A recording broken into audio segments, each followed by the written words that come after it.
Hello friends, welcome back to CSE the education revolution. मैं हूं विजेंद्र चौधरी और आज आपके लिए हम लेकर आए हैं election of the president of USA पर एक कॉन्सेप्ट टॉक। तो चलिए आगे बढ़ते हैं। सुपर 50 वीडियो सीरीज़ जो हमारी जारी है, जिसमें हम सभी इंपॉर्टेंट जो टॉपिक्स हैं वो बाइलिंगुअल आपको प्रेजेंट कर रहे हैं ताकि दोनों हिंदी और इंग्लिश भाषियों को कोई प्रॉब्लम ना हो। ये ज़्यादातर पहले पूछे गए प्रश्नों पर आधारित ये टॉपिक्स डिसाइड किए गए हैं। हमारा टारगेट है कि ज़्यादा से ज़्यादा नंबर मिले और मैक्सिमम कॉस्ट बेनिफिट रेशो हो। तो चलिए आज का जो हमारा टॉपिक है election of the president of USA, राष्ट्रपति चुनाव की प्रक्रिया संयुक्त राज्य अमेरिका में। उसके लिए पहले थोड़ा सा हम बैकग्राउंड जान लेते हैं कि भारत और अमेरिका के राष्ट्रपति की शक्तियों में क्या अंतर होता है। तो सबसे पहले अगर हम मैनर ऑफ इलेक्शन, किस तरह से उन्हें चुना जाता है, इसे देखें तो US प्रेसिडेंट वो मोर और लेस डायरेक्टली इलेक्टेड है, सीधे जनता उन्हें चुनती है अपने प्रतिनिधियों द्वारा, जबकि भारत का राष्ट्रपति इनडायरेक्टली इलेक्टेड होता है। और US का president both head of state और हेड ऑफ गवर्नमेंट, यानी वो मुखिया है देश का भी और सरकार का मुखिया भी है, जबकि भारत का राष्ट्रपति सिर्फ हेड ऑफ स्टेट कहलाता है।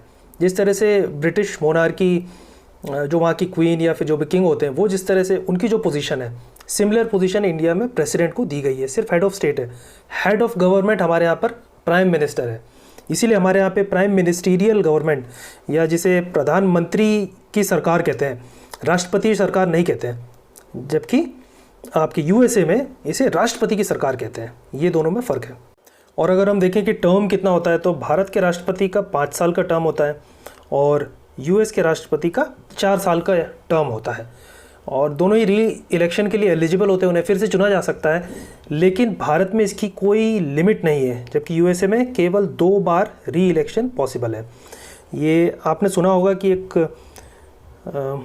लगभग 30s-40s में सेकेंड वर्ल्ड वॉर के टाइम पर फ्रैंकलिन रूजवेल्ट वो 4 बार USA के राष्ट्रपति रहे थे, और आगे चल के फिर इसमें संशोधन किया गया उनके कॉन्स्टिट्यूशन में, संविधान में, और केवल 2 बार अब कोई भी व्यक्ति राष्ट्रपति बन सकता है। ये उन्होंने एक लिमिट लगा दी है। फिर इसमें हम जानते हैं कि हमारी पार्लियामेंट में प्रेसिडेंट को काउंट किया जाता है। तो parliament, Indian parliament is equal to president plus 2 houses, Lok Sabha और राज्यसभा। लेकिन वहाँ पर ऐसा नहीं है। वहाँ पर USA में प्रेसिडेंट या राष्ट्रपति लेजिस्लेचर का हिस्सा नहीं होता है, और सारी एग्जीक्यूटिव यानी कार्यपालक की शक्तियाँ सिर्फ राष्ट्रपति में दी गई हैं, और उसे लेजिस्लेचर की तरफ रिस्पॉन्सिबल भी नहीं बनाया गया है। जबकि अगर हम भारत में देखें तो हमारे यहाँ पे जो कार्यपालिका है, जो प्राइम मिनिस्टर और उसकी काउंसिल ऑफ मिनिस्टर है, प्रधानमंत्री सहित उनके जितने भी मंत्रीगण, मंत्री परिषद है, वो सभी लोकसभा की तरफ रिस्पॉन्सिबल होते हैं, और लोकसभा उन्हें हटा भी सकती है अगर एक नो कॉन्फिडेंस मोशन लाया जाए। तो जल्दी से हम अब इलेक्शन की तरफ चलते हैं। आज का दिन 3 नवंबर, आज वोटिंग डे कहलाएगा USA में। लेकिन एक मज़ेदार बात यह है कि 3 नवंबर को हमारी तरह सिर्फ एक दिन यहाँ पर वोटिंग नहीं होगी, और इससे पहले भी अर्ली वोटिंग, या कुछ राज्यों में जैसे इलेक्शन डे से पहले भी वोट डाले जा सकते हैं, उसका लोग फ़ायदा उठा रहे हैं ताकि भीड़ में ना जाना पड़े। तो पिछले चुनावों में जो कुल वोटिंग का 50% मतदान, वो इस साल इलेक्शन डे से पहले ही हो गया है, और ये आंकड़ा अभी और भी जब फाइनल रिजल्ट्स आएंगे तो पता पड़ेगा। और कौन से 2, डोनाल्ड ट्रंप और जो बिदेन, ये दोनों कंटेंडर हैं। डोनाल्ड ट्रंप, ये हाथी से आप समझ गए होंगे, अगर आप नहीं जानते होंगे तो मैं बता देता हूँ, ये रिपब्लिकन पार्टी के हैं, और डंकी रिप्रेजेंट करता है डेमोक्रेट्स को, जिसके बराक ओबामा थे पिछली बार, और जॉर्ज बुश आप ज़रूर जानते होंगे, वो रिपब्लिकन पार्टी के थे। तो आज के दिन यानी 3 नवंबर से पहले, जो इलेक्शन डे से पहले जिन लोगों ने भी वोटिंग का ऑप्शन चुना था, वो घर बैठे मेल इन या पोस्टल बैलेट से भी अपनी वोटिंग कर चुके हैं। डोनाल्ड ट्रंप जो है वो अभी प्रेजेंट प्रेसिडेंट है USA के, और जो बाइडेन ये पहले वाइस प्रेसिडेंट रहे हैं डेमोक्रेट पार्टी की तरफ से, और इनके बीच में है मेन मुकाबला। अब हम अहम प्रक्रिया जो है अमेरिकी चुनाव की, वो समझने की कोशिश करते हैं कि कोरोना के दौर में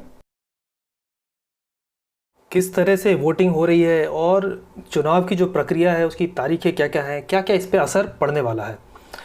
पहली जो अहम तारीख वो आपको मैंने बताई, 3 नवंबर 2020, जिस दिन वोटिंग ख़त्म होगी। इस दिन वोटिंग शुरू नहीं होगी, इसे इलेक्शन डे कहा जा रहा है। ये 3 नवंबर को वोटिंग ख़त्म होगी, और इस बार 50 में से 38 स्टेट्स ने चुना है कि वो अर्ली वोटिंग की सुविधा देंगे। और अगर आप इलेक्शन डे पर पोलिंग बूथ पर जाकर वोटिंग नहीं कर सकते तो आप पहले से आवेदन देकर अर्ली वोटिंग या ईमेल के ज़रिए वोटिंग कर सकते हैं। ऐसी सुविधा उन्हें दी गई है वहाँ के मतदाताओं को। पोस्टल बैलेट भी ऐसा ही है, इसमें भी आपको इलेक्शन डे से पहले वोटिंग का मौका मिलता है। हमारे यहाँ वोटिंग को लेकर पूरे भारत में एक जैसे नियम है, लेकिन अमेरिका में ऐसा नहीं है। वहाँ हर राज्य का, आप जानते हैं कि एक्सट्रीम फेडरल सिस्टम है यूएसए में, तो हर राज्य का अपना कानून है और वोटर्स का रजिस्ट्रेशन जो है वो इलेक्शन डे तक चलता रहता है। और कुछ राज्यों ने 15 अक्टूबर से ही इसकी शुरुआत कर दी थी। अर्ली वोटिंग का यह सिलसिला इलेक्शन डे यानी आज तक 3 नवंबर तक चलता रहा। अब हम देखेंगे कि भारत में अर्ली वोटिंग जैसा कोई प्रावधान है?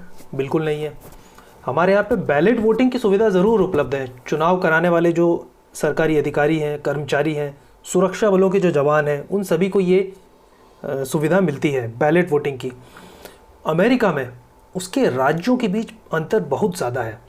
इस वजह से वहाँ हमारे यहाँ जैसा वोटिंग शुरू करने और ख़त्म करने का एक सा समय नहीं है। ये बहुत ही आप देख सकते बहुत विशाल देश है, तो यहाँ पर सबके अपने अपने जो टाइम जोन्स हैं वो भी काफ़ी अलग अलग टाइम जोन्स आते हैं इसमें, और इसीलिए एक ही समय पर शुरू और ख़त्म वहाँ नहीं होता है। हमारे जैसे सिस्टम वहाँ पर नहीं है। हर स्टेट में पोलिंग शुरू और ख़त्म होने का समय अलग अलग है। ज़्यादातर स्टेट्स में 3 नवंबर को सुबह 6 बजे यानी भारतीय समय के मुताबिक दोपहर 3:30 बजे वोटिंग शुरू होगी और वहाँ पर रात को 9 बजे तक चलेगी, यानी भारतीय समय के मुताबिक 4 नवंबर की सुबह 6:30 बजे तक वोटिंग चलती रहेगी। अब हम आते हैं कि वोटिंग की गिनती किस तरह से होती है। तो हमारे यहाँ वोटिंग होने के बाद सारी मशीनें एक जगह आती हैं और काउंटिंग अलग तारीख को होती है। अमेरिका में ऐसा नहीं होता है। जैसे अभी हमारे यहाँ पर आप जानते हैं कि बिहार में और जहाँ दूसरे जगहों पर इलेक्शंस हो रहे हैं वहाँ पे 10 नवंबर को काउंटिंग डे दिया गया है, लेकिन यूएसए में ऐसा नहीं है। वहाँ पर क्या सिस्टम है आइए जानते हैं। वहाँ वोटिंग ख़त्म होते ही गिनती शुरू हो जाती है। पिछले साल इलेक्शन डे के अगले दिन सुबह तक नतीजे भी आ गए थे, तब तक हमारे यहाँ शाम हो चुकी थी। एक और बड़ा अंतर यह है कि अमेरिका में वोटर सीधे राष्ट्रपति नहीं चुनते, वहाँ वोटर अपना प्रतिनिधि चुनते हैं जिन्हें इलेक्टर कहते हैं। किस स्टेट में कितने इलेक्टर होंगे यह उसकी आबादी पर निर्भर करता है। कैलिफोर्निया जिसकी आबादी सबसे ज़्यादा है उसके पास 55 या 55 इलेक्टर है।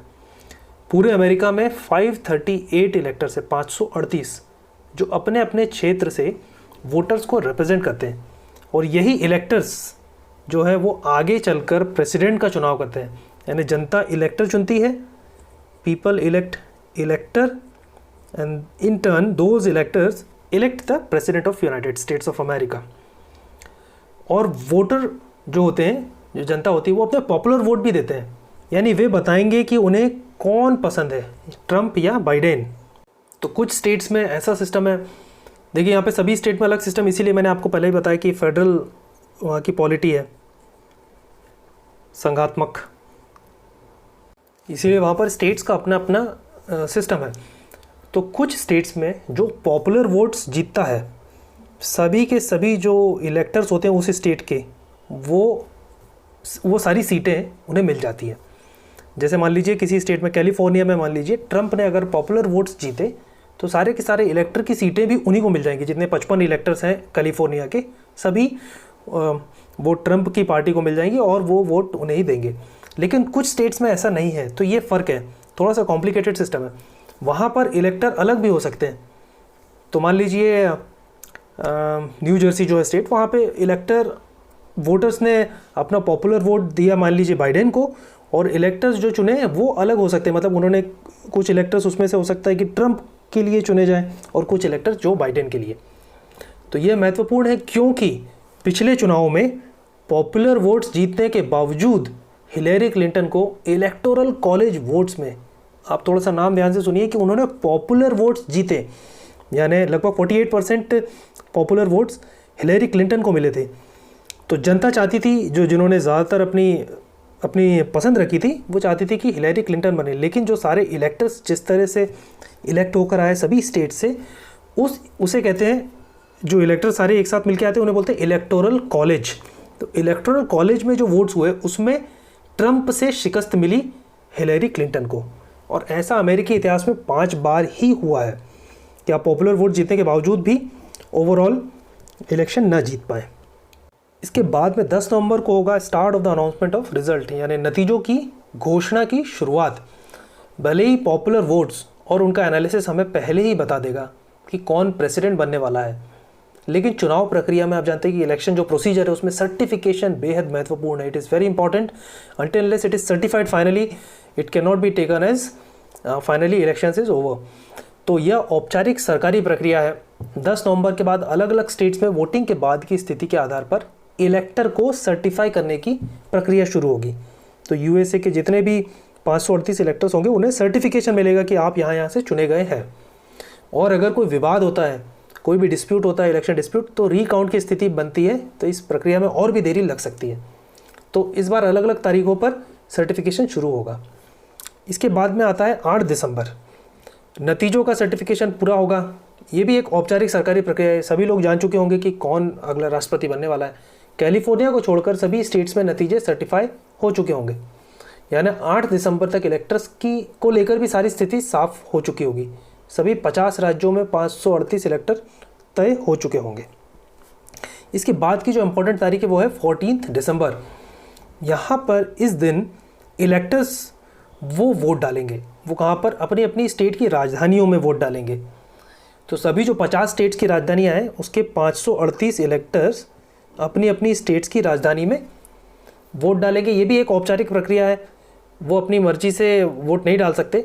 अमेरिका के संविधान में ये कहीं नहीं लिखा है कि इलेक्टर को पॉपुलर वोट्स को फॉलो करना होगा, लेकिन ज़्यादातर स्टेट्स में कानूनन ऐसा करना ज़रूरी है। तो इसीलिए जिस स्टेट्स ने कानून बना दिया, इलेक्टर वहीं उन्हें ही जो पॉपुलर वोट्स है उन्हें ही फॉलो करेगा। तो जुलाई 2020 में अमेरिकी सुप्रीम कोर्ट ने साफ किया कि जिन स्टेट्स में कानून लागू है वहाँ इलेक्टर्स को पॉपुलर वोट को फॉलो करना होगा, यानी जिसे जनता चुनेगी उसे ही वोट देना होगा। तो जो पिछली बार हमने हिलेरी क्लिंटन और डोनाल्ड ट्रंप का जो केस सुना, उसमें उस वक्त तक ये सुप्रीम कोर्ट का निर्णय नहीं था। तो हो सकता है कि बहुत सारे इलेक्टर्स ने अपने जिस स्टेट्स में ऐसा कानून नहीं है वहाँ पर हो सकता है कि अलग तरीके से भी वोट दिया हो। इसके बाद की अगली तारीख जो इंपॉर्टेंट वो है 6 जनवरी।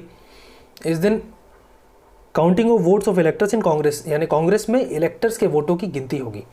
तो सभी राजधानियों से इलेक्टर्स के वोट वॉशिंगटन में पहुंचेंगे। वाइस प्रेसिडेंट के सामने कांग्रेस में ही इलेक्टर्स के वोटों को गिना जाएगा। यह भी महज एक औपचारिकता है, एक फॉर्मेलिटी है। इसके बाद ही औपचारिक रूप से अगले प्रेसिडेंट के नाम की घोषणा हो सकती है। Formally the next president of the United states will be announced. कभी कभी एक आध इलेक्टर अपने वोटर्स की इच्छा के विपरीत जाकर भी वोट करता रहा है, लेकिन ज़्यादातर स्टेट्स में कानून बनने के बाद ऐसा करना उनके लिए संभव नहीं होगा। और 20 जनवरी 2021 को नया प्रेसिडेंट शपथ लेगा। New president will take oath. यहाँ इसके लिए हमारे यहाँ जैसा मुहूर्त वगैरह निकालने की ज़रूरत नहीं पड़ती है। अमेरिका के संविधान के मुताबिक 20 जनवरी को नया प्रेसिडेंट पद की शपथ लेता है। इसे इनॉग्रेशन डे भी कहते हैं। आई होप आपको ये वीडियो हमारा पसंद आया होगा, इन्फॉर्मेटिव लगा होगा। अगर आपको इससे रिलेटेड आपकी कोई राय हमसे शेयर करनी है तो आप कमेंट बॉक्स में ज़रूर हमें बताइए। Thank you so much for joining our CAC। See you next time.